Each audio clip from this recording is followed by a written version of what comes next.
Tujuan praktikum pertama menunjukkan matahari sebagai sumber panas, kedua membuktikan terjadinya gerhana.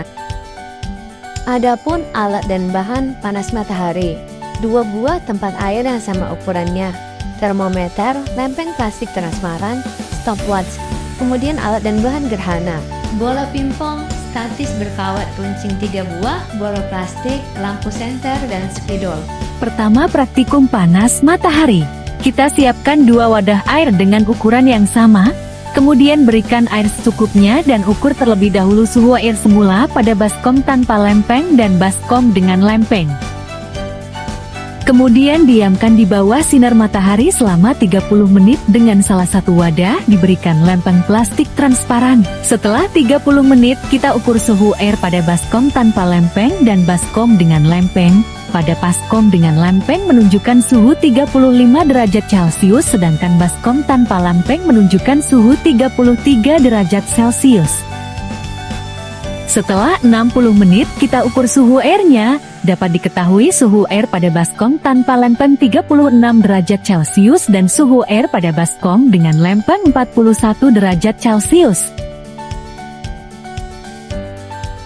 Setelah 90 menit kita ukur suhu airnya. Dapat diketahui suhu air pada baskom tanpa lempeng 38 derajat Celcius dan suhu air pada baskom dengan lempeng 44 derajat Celcius. Setelah 120 menit kita ukur suhu airnya. Dapat diketahui suhu air pada baskom tanpa lempeng 40 derajat Celcius dan suhu air pada baskom dengan lempeng 46 derajat Celcius. Berikut ini adalah hasil pengamatan yang dilakukan. Dari penelitian dan percobaan tersebut dapat diketahui bahwa suhu pada suatu permukaan air akan mendapatkan dampaknya ketika terkena sinar matahari secara langsung. Namun justru sebaliknya, apabila ada suatu benda yang menghalangi sinar matahari, maka dampak yang ditimbulkan oleh permukaan air tersebut akan terasa lebih panas dikarenakan panas matahari akan terperangkap di bawah penghalang tersebut.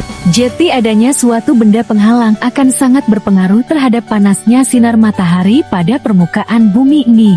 Praktikum kedua gerhana. Pertama kita lakukan percobaan gerhana bulan. Susun alat dan bahan menjadi seperti video ini, kemudian nyalakan lampu senter dan amati perubahannya. Gerhana matahari terjadi ketika posisi bulan terletak di antara bumi dan matahari, sehingga menyebabkan sinar matahari ke bumi menjadi terhalang. Bulan juga memiliki beberapa jenis bayanagan yang disebut dengan ambra dan penumbra. Ambra adalah sebutan untuk titik tergelap yang membentuk kerucut dengan ujungnya yang menuju bumi.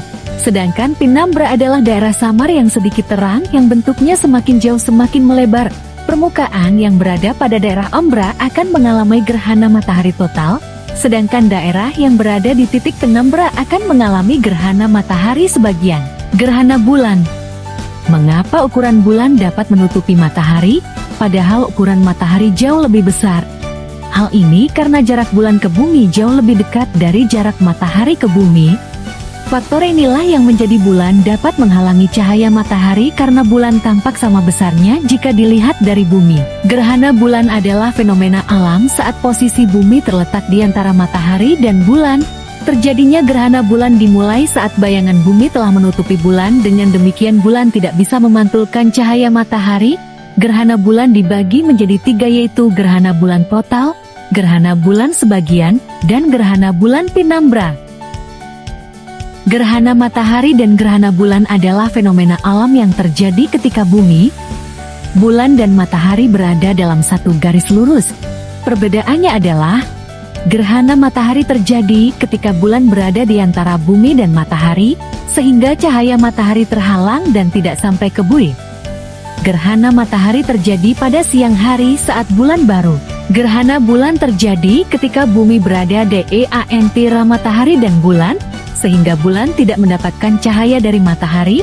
Gerhana bulan terjadi pada malam hari saat bulan purnama.